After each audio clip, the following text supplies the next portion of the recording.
Next topic in this chapter is pressure and area. Okay, so pressure means pressure is equal to force by area. So pressure is defined as the force per area. Force per area. Listen here. Pressure is directly proportional to force. Means if the force is increased, pressure also increase. If the force is decreased, pressure also decrease. Now, pressure is inversely proportional to area. That means if the area is less, pressure is more. If the area is more, pressure is low. Clear? Yes, sir. So, regarding pressure and area, now we are going to do one activity. Okay? Okay. Start. To understand the relation between pressure and area, now we are going to do one activity with paper cups. Okay? Now, here I am putting one teacup. Okay? Now we'll see how much pressure is there on this teacup. Go and stand on that.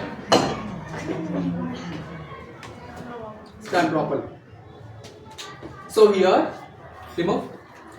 The pressure is more. Why? Because the area of contact is less. So the pressure is more. That's why it is broken. Clear? Now look at this. Here I am putting the 2 teacups. Clear? We'll observe how much pressure is there. Remove. So see here. In this case also, Same. the area of contact is less. Pressure. Pressure is More. clear.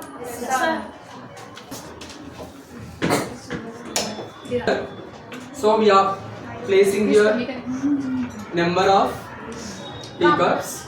Now observe what will happen. Vijay, come.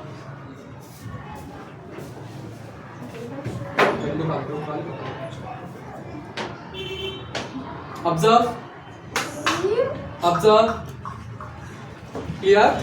So here in this case, the area of contact is more, but pressure is less. Area of contact is more, pressure is less. Remove. Observe. Is there any pressure? No. There is only small amount of pressure. Why? Because there is the area of contact is more. If the area of contact is more, pressure is less. If the area of contact is less, pressure is more. Understand? Yes, sir.